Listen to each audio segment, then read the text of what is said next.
early, but I just wanted to log on to make sure that everything was working correctly. So hopefully you can see and hear me.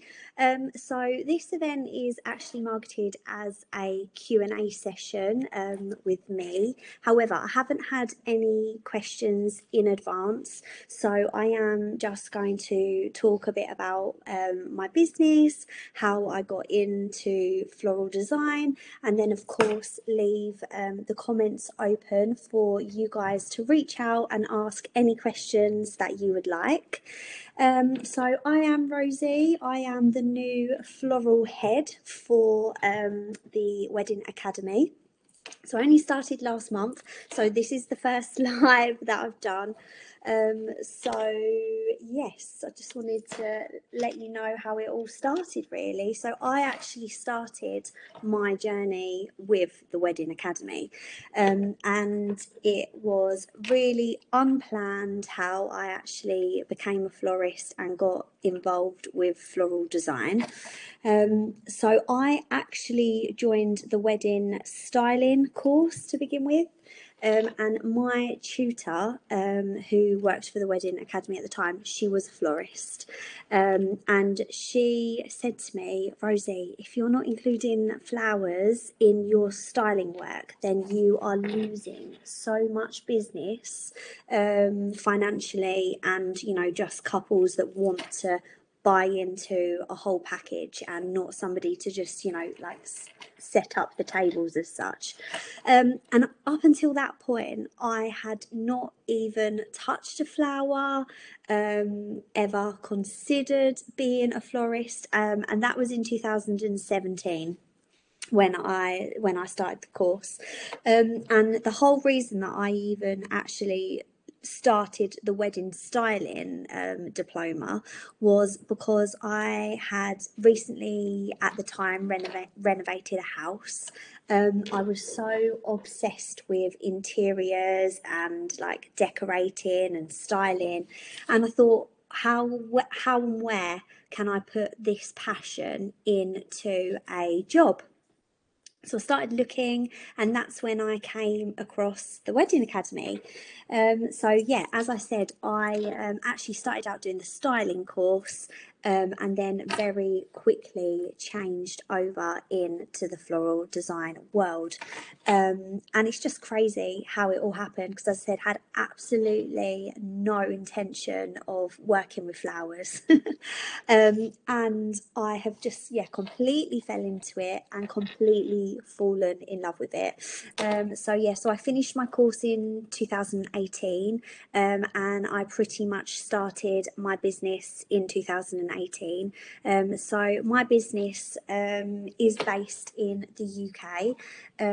I offer floral design mainly just for weddings, but then I do offer like workshops. I do like the Christmas wreath workshops, and then I do quite a lot of like hen party workshops as well, like bridal crowns, hen party crowns. So they're really popular here in the UK, but primarily I am a wedding florist. So I started my business in 2018, and I mean, with absolutely zero hands-on experience.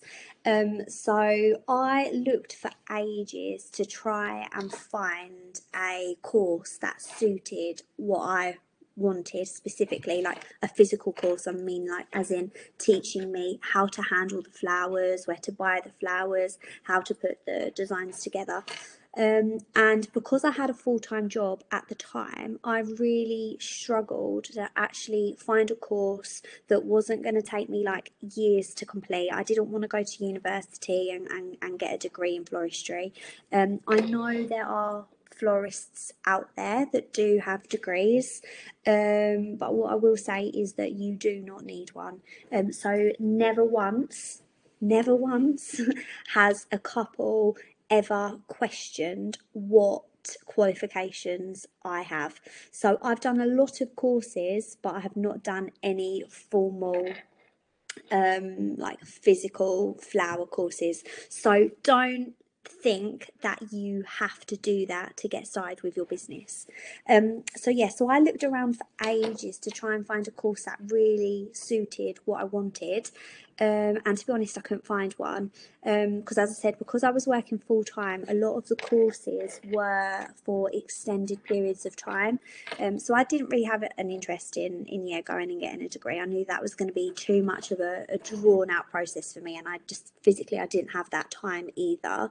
And then a lot of the like London courses, again, were sort of weeks and weeks on end if you done it in a complete block, or if you was going to do it like every weekend, that was then going to be drawn out, you know, for 6 months to a year. So again, that just didn't really suit what I wanted to do. So instead of finding like a career change course, as it is, I actually done a multitude of mini courses. So I found florists who I loved the style of, and then I done courses that they like, day courses, weekend courses. So I learned all the basics with one florist. And her style of floristry is what I would now say is very old school type floristry. She was wiring all of her flowers into all of her designs, which absolutely there is a place for, but that's just not my style of floristry. So as you sort of develop, you will definitely find your own style, and you'll find what works for you. So I went and done all the basics with her, which was great because it gave me a real sort of basic foundation understanding of, you know, how to actually care for the flowers, how to place the flowers into designs, as I said, the wiring, which sometimes there is a need for. But then I then went on to find florists that I really loved the style of, who I could actually learn their techniques to put into my business, and I did like day courses with them. So I've done loads of courses over the years, and I still continue to do courses because I think you need to continuously develop your knowledge and your skills. Another way to also learn is freelancing. So I'm very lucky that there are a lot of florists local to me that I have become friends with. We have like a WhatsApp group, and whenever we have a wedding on that requires like extra people to help, we all just contact each other and say who's available on this day to come and assist with a wedding. So going and working for other people and having other florists come and work for you is such a great way to just sort of discuss ideas, and just learn from what other people are doing. So once you're sort of, you have a, you know, a good understanding of what you're doing, and how floristry works, I would definitely advise like freelancing, to try and help develop your skills. So that brings me on really to how I sort of first got experience in weddings, and developed the confidence and the skills to obviously then go and run my own weddings. So I would say with floristry that it is 100% confidence. Even when I didn't know how I was going to do something, if I knew that I was going to, you know, be able to do that wedding, I would take it because I knew that I could learn how to do it. So I'm a very confident person when it comes to my business, and the floral mechanics. And I would say that that is the most key element to running a successful floral business. It's the mechanics behind the flowers, behind the designs. How are you going to create your designs? How are you going to hold up structures and arches or fireplace displays, you know, things like that. You need to have your sort of base structure knowledge. So that's really important. So I would always go research, test things out. I would, you know, build structures ahead of the wedding to make sure that it was all going to work. All of my like floral arches that I've ever done, are from structures and bases that I've created myself, and that is literally by like DIY pots, what's it called, like plumbing, like tubing, cement, like they are my basis for floral arches. So once you're confident in knowing that something works, it obviously then enables you to take on more jobs. But initially, when I started, obviously I had no portfolio other than the images that of the designs that I had made, like when I'd done like the courses. So I volunteered. So I actually went and worked with a very well-known florist in London. She was working on really big weddings. So I went and volunteered with her for 6 months, not full time because obviously I was working as well, but at the weekend, and I learned so much from her. Just the logistics of like actually having a wedding and being there on the day and just seeing all the other suppliers come together to, you know, to bring the wedding together. That's really important that you know sort of how that works. So yeah, so that I would say is a really, really good way to gain experience, and also you can, you know, speak to the person that you're working for and say, is it okay that I take images, videos of the designs that I make, so that I can showcase them. So you're not saying that it's your wedding. So when it comes to like crediting on Instagram or your website, you need to be very, very transparent that it's not your wedding, it's not your design. I have had it a few times where freelance florists have worked for me, and they've asked my permission if it's okay to post things, which I always agree to. But they haven't specified that they were working for me. So then it looks like it's their job, which is a bit cheeky because obviously it's not their ideas, it's not their concept, it's not their planning, and so much goes into obviously planning the flowers for a wedding. So yeah, so always check with who you're working for if it's okay to post the images, but just be sure that you are crediting that person correctly. But that is a really, really good way to build up your portfolio. So I would definitely advise trying to seek out some volunteering options. Secondly, a really good one to build up your portfolio is by doing styled shoots. Now, styled shoots in the wedding industry are so popular. I'm sure you probably all know what they are anyway. But basically, it's when a group of suppliers all come together to create a fake wedding as such. So you're staging lots of different areas of the wedding, literally from the bridal and the groom prep, to the ceremony, to the wedding breakfast, to the dance, to the cake cut, like literally every area of a wedding that you can think of, you're staging it with models to get images. So I actually went and again volunteered on a styled shoot when I was just starting out.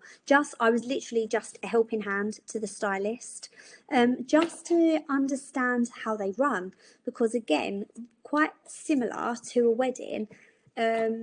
They can be a lot of hard work, because if you're the one organising the styled shoot, you are managing a group of suppliers, you've got to manage their expectations, you're the one that's got to, you know, set the proposal, the vision board, how you want it to turn out.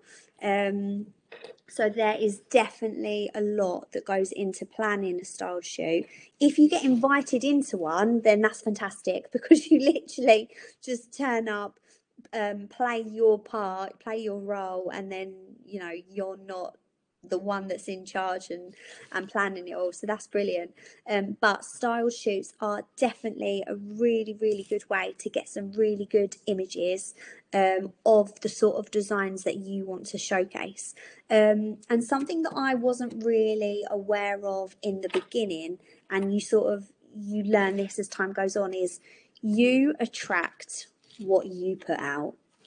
So in the beginning, I thought it was great posting pictures of all these designs that I was doing with the florists, that, you know, the courses that I was going on, like bouquets and buttonholes and things. But the truth is that they are not going to attract the clients that you want to work with to make a profit. So you need to be putting out the big centerpieces, the arches, the fireplace structures, because you need to showcase to the couples that you want to work with that you are capable of making those designs. So that would be a really key piece of information, that if I could go back and start again, it would be, don't focus on all these little designs, which are pretty, of course they are, but they are not going to attract, they are not going to bring you your ideal clients and who you want to attract. So yes, so I would definitely say that a styled shoe is a fantastic way to build up your portfolio. So I did a few of them in the beginning, and I still continue to do. They, as I say, they are a lot of work, and for florists, they're a lot of expense as well, especially if you work with fresh flowers. So my business is completely fresh flowers, which obviously means that every wedding, every styled shoe, I have to order my flowers in specifically for that event. So that means that I can't do a lot of styled shoots because I physically can't spend the money on the shoot. The idea of a shoot really is to obtain images that maybe you don't already have, or a style of imagery that you don't already have. So say there's like a particular design, say an arch, for instance. Say you haven't done an arch for a wedding, but you really want to showcase to your couples that you can make arches, you can make them well, and that you want to do them for their wedding. So you would get involved or organise a styled shoot, and you would create an arch.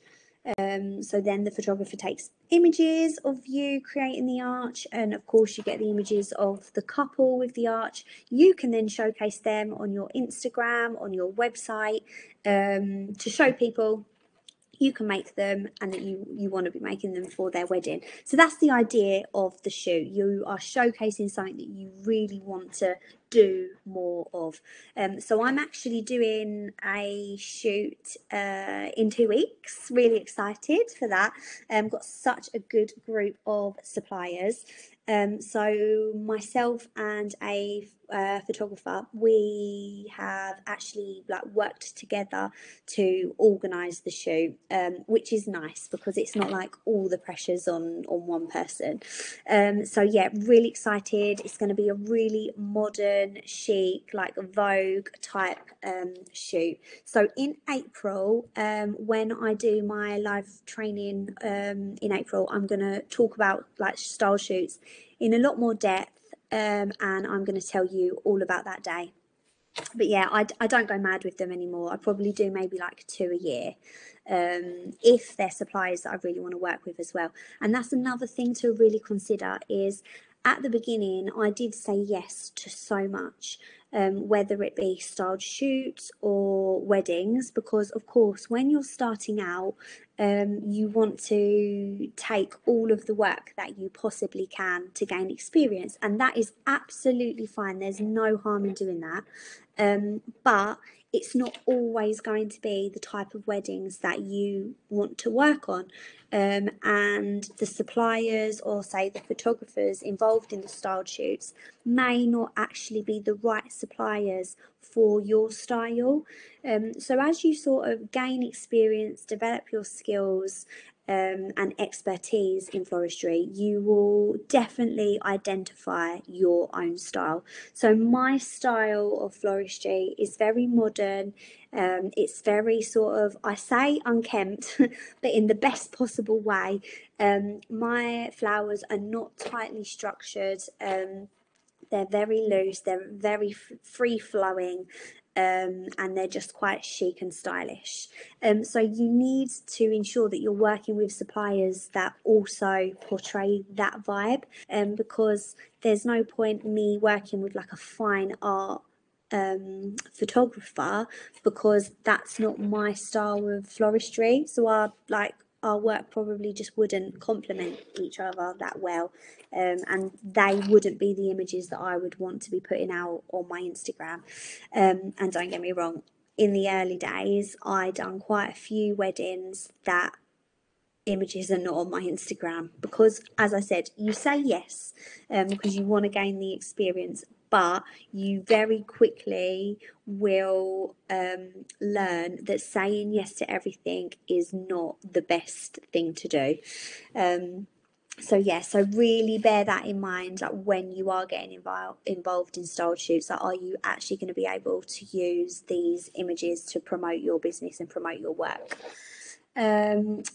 So yeah, and both of those, so the freelancing, the volunteering, and the style shoots, that is, all of those ideas are you getting images basically for free.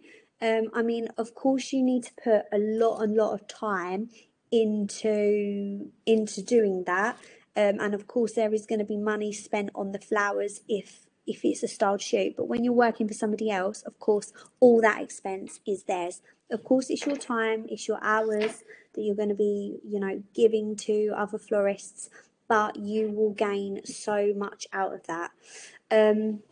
Something else that I done at the beginning was I ran a competition and I gifted 2 weddings for free. So when I say weddings, obviously I mean just the flowers. And when I say for free, I am talking about my time.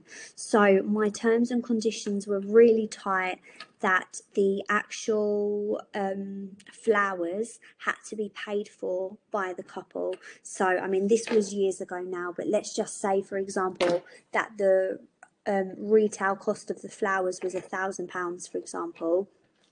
The couple paid for the flowers.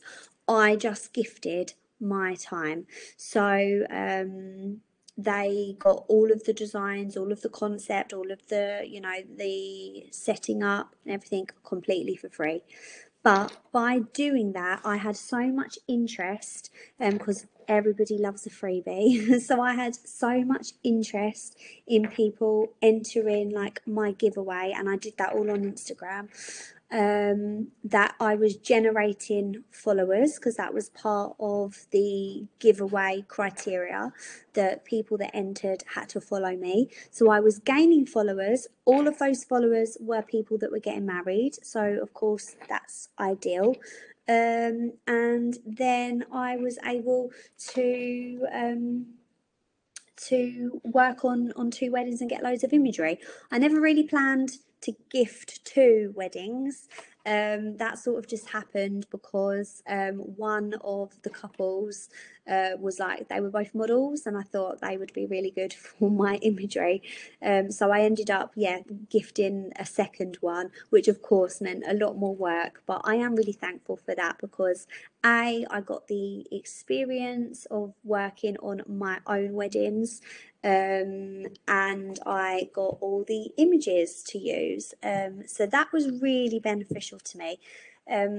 So you've just got to find what works for you. I mean, if you have got the time to go and give to other florists for free, then I would say do that.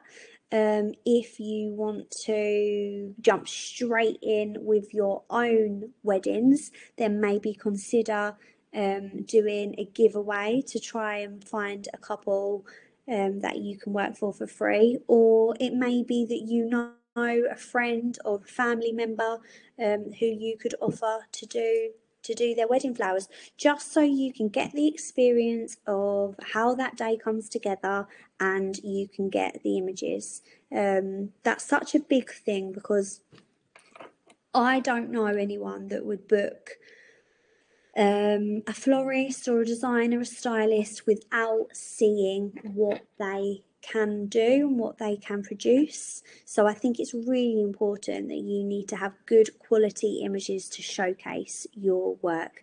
And that being said, when I started out volunteering with that florist in London, like I said, she always said about only posting professional images. Now, of course, at the time, I didn't have that luxury because I hadn't done any of my own weddings. I didn't have the professional images. And although she was happy for me to post the designs that I had created on her behalf, she wasn't sharing the photo galleries with me. So, of course, I didn't have access to any professional images. So, that is a very good idea, but of course, that is a bit of a luxury because when you're just starting out, you're not going to have that portfolio of professional images. So don't worry about that. Now, I do only post professional photographers' images on my Instagram.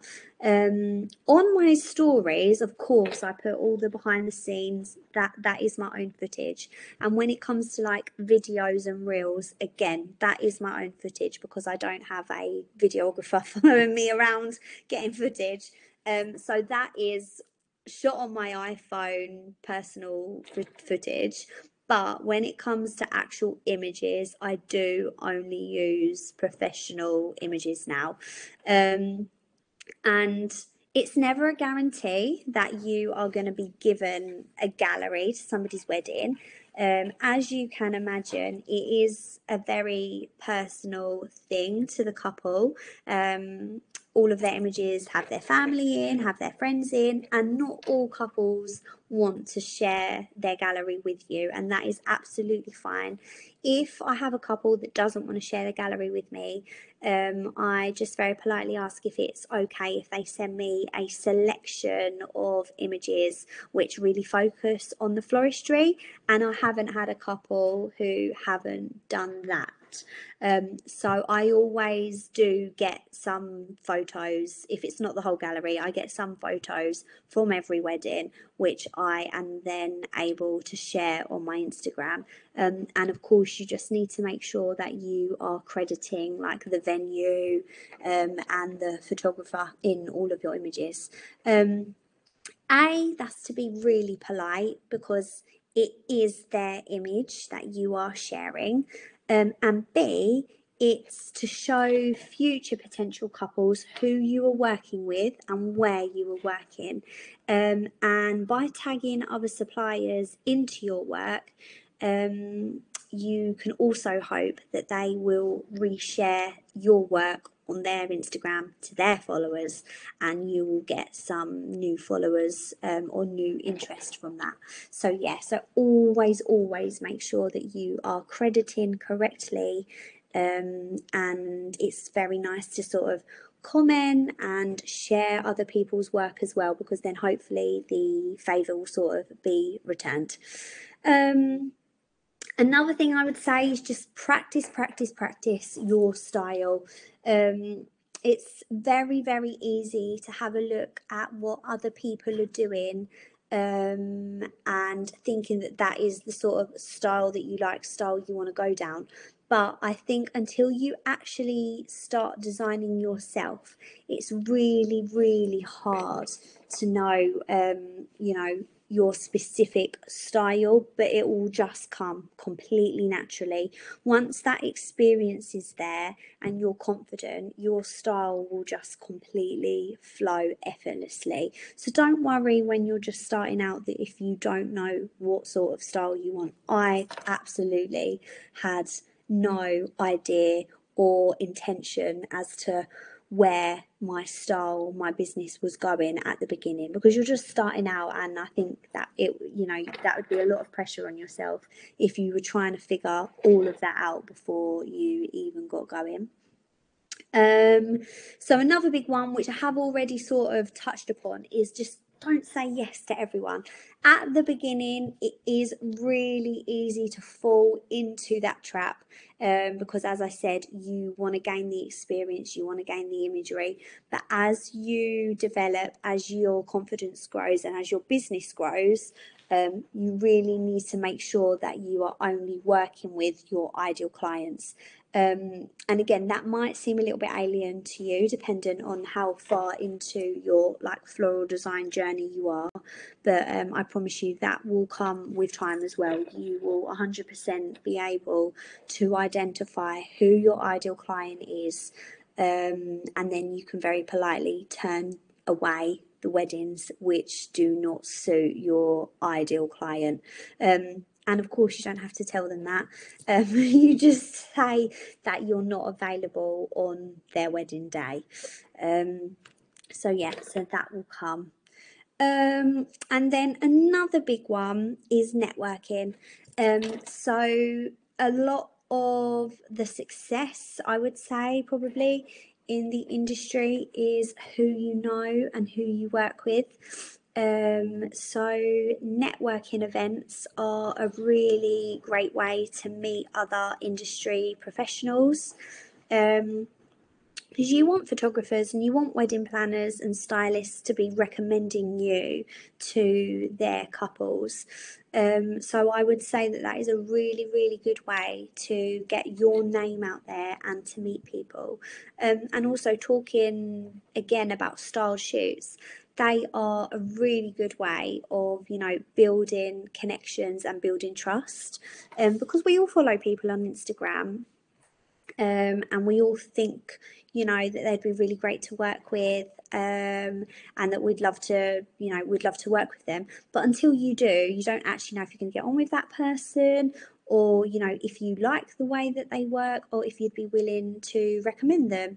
So I would definitely say that networking and styled shoots are a great way to actually meet people, work with people, and build up connections. So yeah, that's just like a basic sort of how I got into it and how I built up my portfolio. The comment section will be left open. So if you have any questions about, starting your floral design business or anything that I've sort of touched upon, then please do comment below and I will get back to you. If you are new to the Academy, I am offering a 30-minute free taster coaching session. So please do book onto that. That's your opportunity to ask any questions about the course or about actually starting your business, or just, talking to somebody that's in it. So yeah, please do make the most of your 30-minute free call. And for any of the other existing students, of course, if you wish to have a coaching session, then absolutely reach out to me if you've got any questions about, again, what I've said in this video or the course, or just general floristry questions. I'm absolutely happy to help. But yeah, so the chat will be left open, guys. So any questions, please feel free. And as I said, April is going to be all about my styled shoot that I'm doing in a couple of weeks. And we will delve into the world of styled shoots a lot more. But anyways, have a good evening. Thank you.